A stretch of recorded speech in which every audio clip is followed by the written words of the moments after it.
안녕하세요. 뻘지정소의 뻘짓입니다. 이번에는 삼성에서 노트북 한 대를 보내줬는데 한 2달 정도 쓴 것 같아요. 요거는 제 거기 때문에 자유롭게 마음대로 리뷰해 보겠습니다.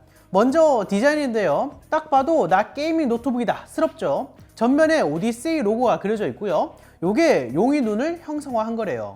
이 굴곡도 되게 멋스럽게 위치해 있고요. 이런 건 사실 없어도 되는 부분이지만 약간 스포츠카 같은 느낌을 주기 위한 게 아닐까 싶어요. 확실히 없었으면 밋밋했을 것 같긴 하네요. 화면을 이렇게 들 때는 약간의 들림이 있긴 하지만 뭐 나쁘지 않은 수준이고요. 여기 자세히 보면 손잡이가 있어가지고 요런 배려 좋더라고요. 펼쳤을 때를 보면 디스플레이 아래 양옆이 비었죠. 요 디자인이 좀 특이하더라고요. 커버를 열면 눈에 들어오는 건 이 트랙패드인데 문양이 독특하죠. 다마스커스 패턴이라고 하는데 클릭부가 합쳐져 있는 보조입니다. 전체적으로 디자인이 고급스러우면서도 마감이 좋아요. 게이밍이라는 특성을 잘 살린 것 같고 전원 부분에 LED가 나오는데 이것도 좋고요. 기존 삼성 노트북이라는 이미지랑 다르게 완전히 다른 오디세이라는 게이밍 브랜드가 있는 것 같아요. 무게는 게이밍 노트북이다 보니까 2.39kg이고요. 좌측에는 어댑터, 랜, HDMI, USB Type-A, Type-C 포트가 있고요. 우측에는 USB Type-A 포트 2개, 이어폰 단자가 있어요. 이제 슬슬 핵심적인 부분으로 넘어가 봅시다. 먼저 디스플레이인데 15.6인치 FHD 해상도에 144Hz 주사율, 그리고 G-Sync 컨버터블이 들어가 있어요. 게이밍 노트북에서 이 정도 사양이면 딱 적합한 사양이 아닐까 싶고요. sRGB 98%의 좋은 품질이 패널이 들어갔고요. 밝기는 100%에서 300칸델라 정도로 평균적인 수준이었어요. 디스플레이 베젤 자체도 슬림한 편이죠. 이 정도면 노트북 중에서는 시원시원한 편이에요. 스펙을 좀 늦게 말씀드리는 것 같은데 구성에 따라 다르지만 이 제품은 CPU는 6코어 12스레드의 인텔 i7-10750H, 그래픽카드는 RTX 2060, 그리고 8GB 램이 장착되었는데 램은 16GB로 업그레이드 하시는 것을 추천드리고요. 저는 16GB로 구성했으니까 참고하세요. 그럼 인텔 i7-10750H의 성능은 어떨까요? 시네벤치 R20을 돌렸을 때 멀티코어 클럭은 3.6GHz, 싱글코어 클럭은 4.3GHz를 기록했고요. 멀티코어 점수는 2693점, 싱글코어 점수는 414점으로 인텔 i7 7700K와 비슷한 성능을 보여줘요. RTX 2060의 경우 파이어 스트라이크를 돌렸는데 일반 모드에서는 14436점, 비스트 모드에서는 16113점을 보여줬고요. 비스트 모드라고 그래픽 카드의 성능을 더 끌어올리는 모드가 있어요. 이따가 보여드릴게요. 그래서 실제로 배그를 했을 때 3울트라 옵션에서 대부분의 환경에서 144프레임 이상을 뽑아줬고요. 이 정도면 다소 무거운 게임들도 옵션 타입으로 돌릴 수 있는 수준으로 보입니다.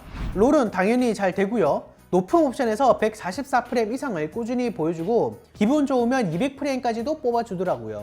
전체적으로 쾌적한 성능을 보여주는 편이고요.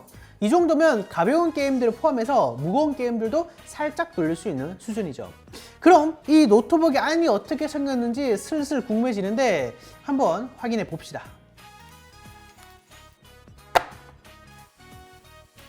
자, 이렇게 분해를 완료했고요. 이쪽에 NVMe SSD가 위치해 있는데 그 유명한 PM981A가 탑재되어 있어요. 그래서 직접 측정을 했을 때도 읽기 3000MB, 쓰기 2300MB로 속도 잘 나오고요.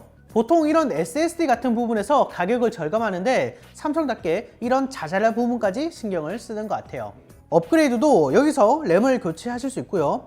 SSD도 M.2 포트 2개, 그리고 하드도 1개 구성할 수 있어가지고 확장성도 좋은 편이죠. 상단에 팬이 2개가 있는데 각각 CPU와 GPU 클링 팬이고요. 그런데 팬 블레이드 개수가 굉장히 촘촘하지 않아요? 블레이드가 83개인데 열 전도율도 전작보다 더 높아졌다고 하더라고요. 그만큼 쿨링에도 신경을 썼다는 거죠. 자, 그러면 그 발열 해소가 얼마나 되는지 궁금하시죠? 배틀그라운드를 돌렸을 때 CPU 온도는 85도에서 90도, GPU 온도는 65도에서 70도 정도를 보여줬고요. 이렇게 보면 온도를 못 잡아서 되게 뜨거울 것 같잖아요. 열 화상 카메라로 촬영한 걸 보면 위와 옆으로 빠져나가는 게 보이죠. 특이한 점이 칩 온도가 높아도 키보드에는 전달이 적어서 손가락으로 느꼈을 때 체감 온도가 적다는 거예요. CPU 온도가 지금 90도로 찍혀도 키보드 온도는 30도대에 불과하죠. 여기에 초점을 둔 것 같은데 괜찮은 전략인 것 같아요. 게이밍에서 90도를 왔다 갔다 하는데 사실 이거는 i7 10750H 발열이 높아서 다른 노트북들도 다 이 정도는 나와요. 뭐 요 정도 사이즈 노트북에서는 평균적인 수준이고, 노트북용 CPU는 데스크톱보다 더 기민하게 온도와 클럭을 알아서 잘 조절하기 때문에 큰 문제는 되지 않습니다. 소음은 55dB 정도로 측정이 됐고요. 게이밍 노트북 특성상 소음은 어쩔 수 없는 부분인 것 같아요. 조용한 컨셉의 제품은 아닙니다. 배터리도 한번 살펴볼까요? 유튜브를 쭉 틀어놨는데 저전력 모드에서는 4시간 30분, 배틀그라운드를 성능 모드로 뒀을 때는 1시간 20분 동안 플레이가 가능했어요. 그리고 가장 중요한 가격, 이 노트북의 가격은 인터넷 최저가 기준 245만원 정도예요. 스펙 대비 비싼 편이죠. 요거는 팩트입니다. 그런데 이게 다 비싼 이유가 있더라고요. 바로 소프트웨어예요. 오디세이 컨트롤이라는 프로그램이 기본으로 설치되어 있는데, 우선 현재 CPU 사용률이나 이런 시스템 정보를 보여주고요. 상단에 오디세이 모드라고 해가지고 RTS, RPG, AOS 이렇게 다양한 색조와 대비를 조절해서 게임에 최적화된 화면을 보여주고요. 블랙 이퀄라이저라고 대비를 조절해서 FPS 게임을 할 때 적이 더 숨어있는 거를 잘 보이게 설정할 수도 있어요.